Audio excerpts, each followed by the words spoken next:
So Eminem has been dropping new music, as we know, and he recently dropped visuals for his song Temporary and his song Save Me, featuring Jelly Roll. Now, these two songs in particular are geared toward his children. And we know, famously, his daughter Haley, who he talks about a lot in his songs, he's basically apologizing for choosing drugs over them for some time. And Haley has a podcast, so she responded to what it was like watching these videos in real time. Let's take a listen. The Somebody Save Me music video is out. I watched it in entirety, and I don't think I can do it again. I definitely cry. Every time I hear it at all, that between that and Temporary, I audibly sobbed. I think for both songs, but especially Temporary.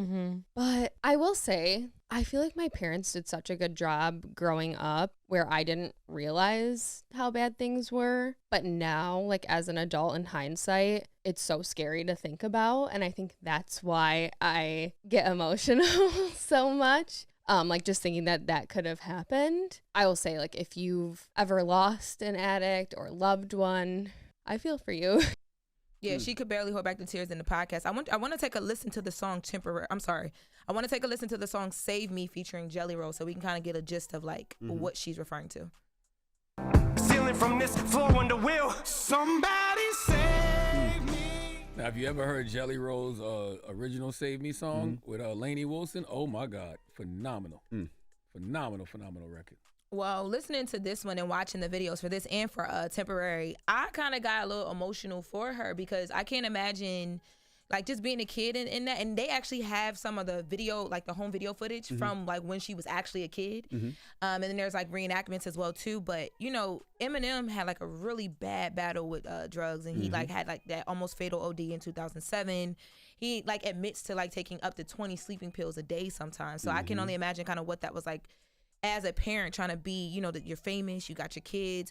And in Temporary, he actually, that song is about him. It's like he wrote it as if he didn't survive his addiction. Right. And he's giving like some encouragement to his children, basically saying like, don't worry about me and the decisions I made. Y'all still have to live.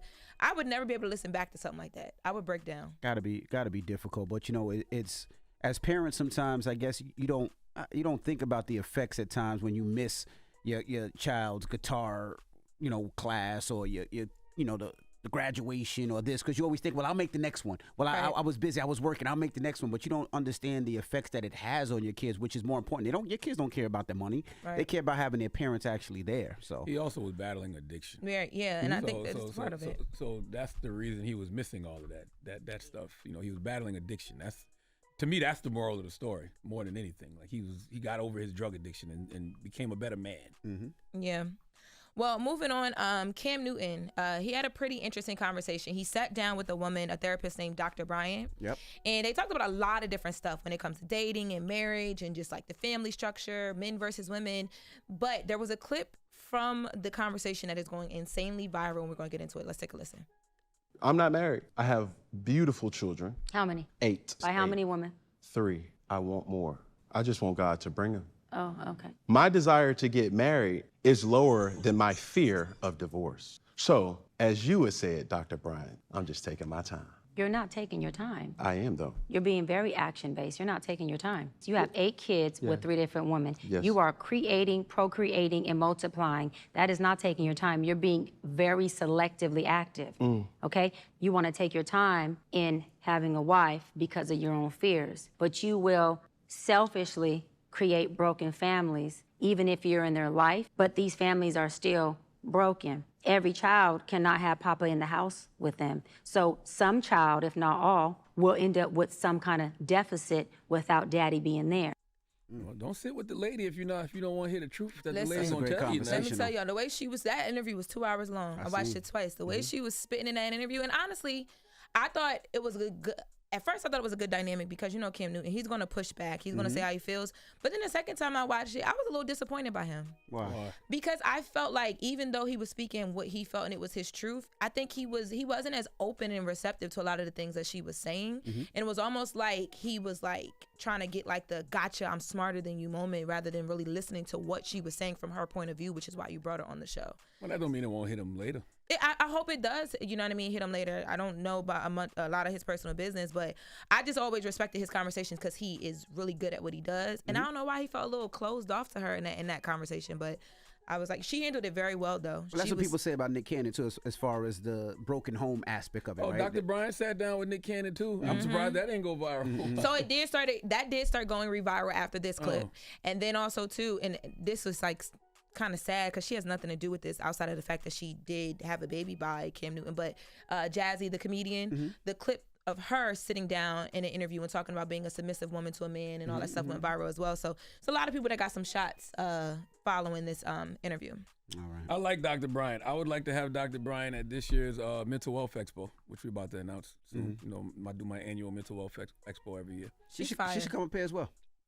She's in town. All right. Yeah, you like telling women what they need in their life. I think she could have a great conversation with you. I don't like to tell no women what they need in their life. I don't tell them nothing. No. I just when I hear y'all talk, especially you, because you be sounding delusional.